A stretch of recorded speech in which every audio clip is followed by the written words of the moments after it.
Olá, tudo bem? Como é que vocês estão? Tempos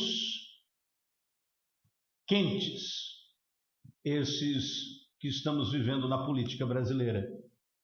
E o ex-presidente da República, Michel Temer, recorreu a um conceito da termodinâmica para justificar as atitudes do presidente em exercício Jair Bolsonaro.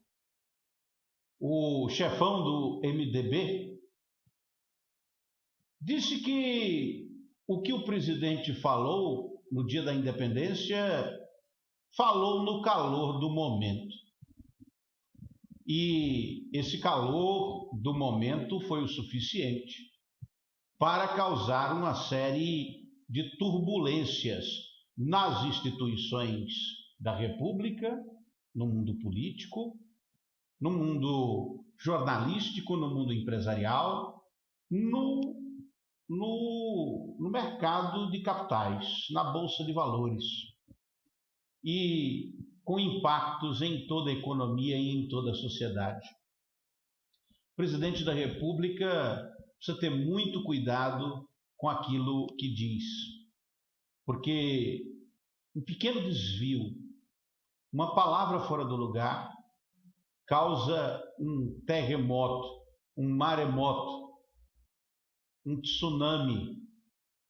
Outra pessoa dizendo, nem tem tanta importância, ou às vezes não tem importância nenhuma.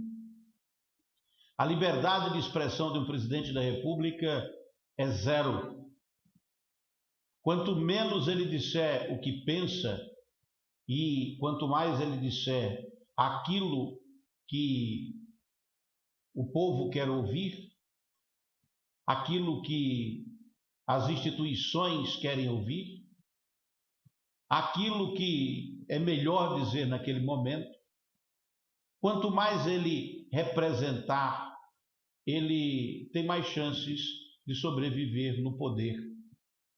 Quanto mais ele representar o discurso de alguém e menos se sentir representado pelo que diz, mais longevo é o governo. Isso é lição de Maquiavel e lição que é tomada aí por Bolsonaro a partir da lavra de Michel Temer, o ex-presidente da República, que entrou em cena nos dias que se sucederam ao da independência, para esfriar as temperaturas e justificar aquilo que foi feito pelo presidente da República na Praça dos Três Poderes e na Avenida Paulista no dia da independência, quando o presidente da República disse que não iria mais cumprir ordens judiciais. Agora, o cenário parece que houve uma pequena modificação no cenário. Houve uma ameaça de abertura do processo de impeachment. E o presidente da República foi convencido a buscar uma saída diplomática para o impasse que ele mesmo criou. O presidente não se referiu em nenhum momento durante a sua live ao Alexandre de Moraes. Mas na nota que publicou, escrita em conjunto com o Michel Temer, que foi chamado aí para salvar o governo nesse momento difícil, na nota ele citou o professor Alexandre de Moraes. No palanque o chamou de canalha. Na nota preferiu professor. E o Alexandre de Moraes é realmente um professor de direito constitucional e dos melhores. Suas obras são fonte de consulta obrigatória para quem estuda direito no país. Ele, Alexandre de Moraes, tem seus defeitos, como todo mundo tem, né? Afinal de contas. Mas é um ministro do Supremo Tribunal Federal e foi nomeado por quem? Por Michel Temer. Esse mesmo que agora colocou Bolsonaro para conversar com Alexandre. Não se sabe o que conversaram entre os três. O que se sabe é que o Bolsonaro lançou uma nota onde pede desculpas e justifica os atos que cometeu pelo calor do momento. Ou seja, a temperatura esquentou tanto, o volume dos gases democráticos aumentaram tanto, que foi preciso agir. Agir no sentido de diminuir a temperatura, de tentar acalmar os ânimos. Ânimos que, na política, uma vez provocados, são difíceis de serem apaziguados. Os seguidores do maior influência político do país estão com um problema nas mãos, né? Afinal de contas, o projeto foi abandonado pelo líder. A retórica agora é outra. O inimigo agora é outro. O presidente da República, em sua live semanal, fez um pronunciamento mais curto. Brincou, contou piada, todos riram, ele muito bem humorado. Eu vou colocar aqui um trecho de uma piada que o presidente contou. Porque o presidente tem uma veia de comediante.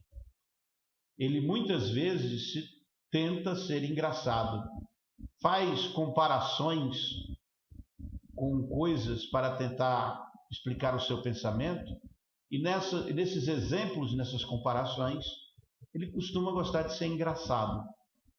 Ouça a piada que ele contou na live de hoje sobre a justiça eleitoral. Hoje vi uma matéria aqui do senhor ministro Barroso dizendo que está aperfeiçoando o sistema eleitoral. Barroso, você está aperfeiçoando porque tinha brecha. Não é? Deixa eu ver, quem é solteira? Quem é solteira? Quanto é o nome? Hã? Natália. Mas se a Natália está se maquiando, é sinal que ela não se acha bonita o suficiente, não é isso? Não é não? Não, porque eu, por exemplo, me acho lindo, por isso que eu uso maquiagem. Né?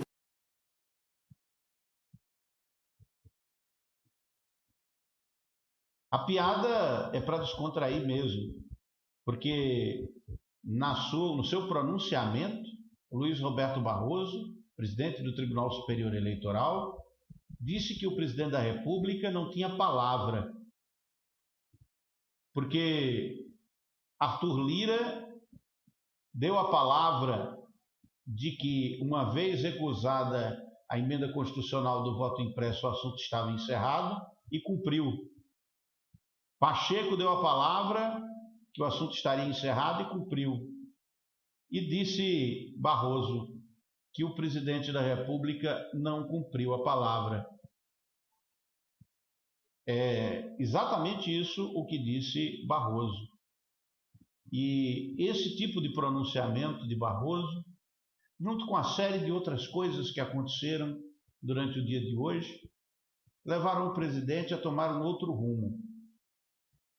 A dúvida de todos é se essa decisão de tomar um novo rumo é uma decisão definitiva, ou se o presidente está apenas tentando, utilizando novamente a retórica, desfazer a situação caótica e de crise que criou no impasse com o Judiciário.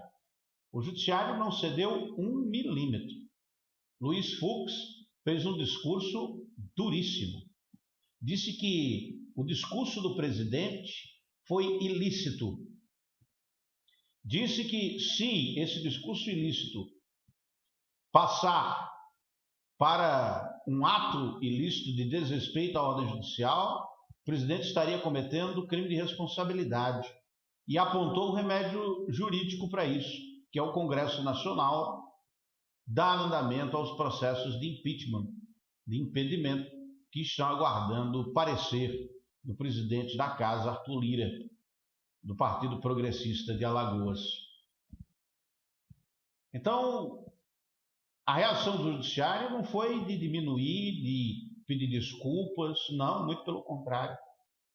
O Alexandre de Moraes determinou novas prisões, determinou a prorrogação da prisão do deputado Silveira, que está preso devido ao inquérito das fake news, e prorrogou a prisão dele por mais de 60 dias. O Judiciário não cedeu 1 milímetro às ameaças feitas no dia da independência.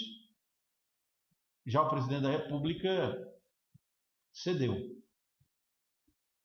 E cedeu argumentando que o que fez, fez no calor do momento. Uma parte do mundo político compreendeu isso e elogiou isso, como é o caso de Rodrigo Pacheco, presidente do Senado Federal. E muitos dos aliados do presidente gostaram, porque essa mudança de posicionamento foi articulada por Ciro Nogueira, por Michel Temer e por outros tantos que representam o centro democrático no Brasil, que estão ao lado do presidente da República e que, portanto, estão buscando soluções políticas para um impasse criado. Um impasse tão forte que teve repercussões econômicas imediatas. E logo depois da nota do presidente, essa inflexão econômica também foi sentida. O importante é dizer que o nível de desconfiança no país está muito, muito alto. A campanha eleitoral para a reeleição de Jair está custando muito caro ao país. O Brasil está com um dos maiores índices de inflação da história. Desde a estabilização da moeda, não passávamos por uma situação como essa. O preço dos serviços públicos, como energia elétrica, está proibitivo. Não existe mais nem bandeira, porque tinha uma bandeira amarela, depois uma vermelha, agora a bandeira é, sei lá, roxa, não sei, preta. Valor absurdo cobrado pela energia elétrica das hidrelétricas que estão com dificuldade de gerar energia. Não bastasse essa crise energética, nós temos uma crise sanitária, uma pandemia que teima em não terminar. Na verdade, o vírus ele é programado para isso mesmo, para sobreviver e custe o que custar. O problema está na nossa reação como sociedade, como hospedeiro do vírus. E, infelizmente, a autoridade nacional do Brasil, a autoridade sanitária nacional, desde o começo da pandemia, tem agido de forma sistemática para facilitar o trabalho do vírus, inclusive em seu processo de mutação. Já estamos numa variante chamada Delta, que já ameaça escapar da cobertura vacinal recentemente criada e ainda em processo. Só 30% dos brasileiros estão devidamente vacinados e imunizados, e já se fala na necessidade de um novo ciclo de vacinação, porque a pandemia não acabou.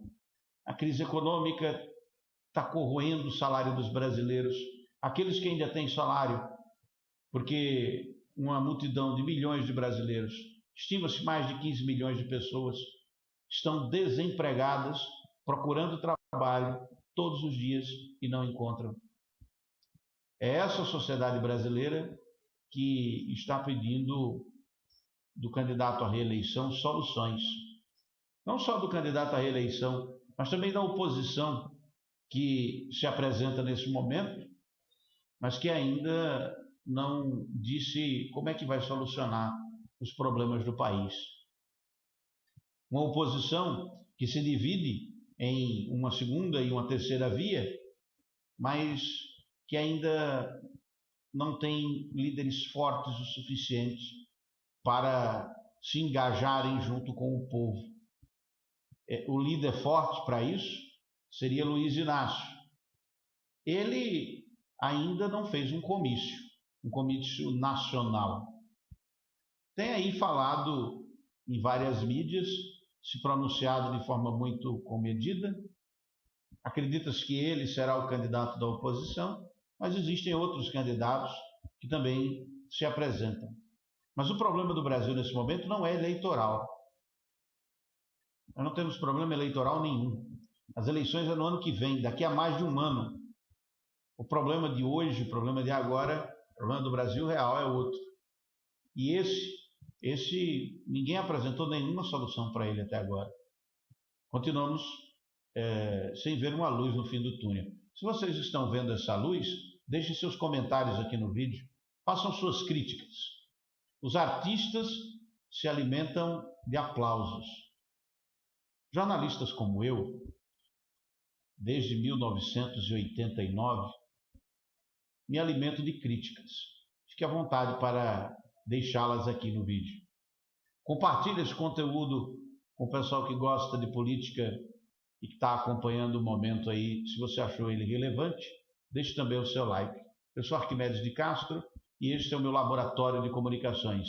Inscreva-se neste canal e acompanhe por aqui um pouco da análise política do dia a dia no Brasil, nesse Brasil cada vez mais surpreendente. Parece um filme, parece uma série. Me lembrou muito uma série que eu deixo recomendada para os meus seguidores, Os Sopranos. Tem muito a ver com esse momento político do país. Até a próxima.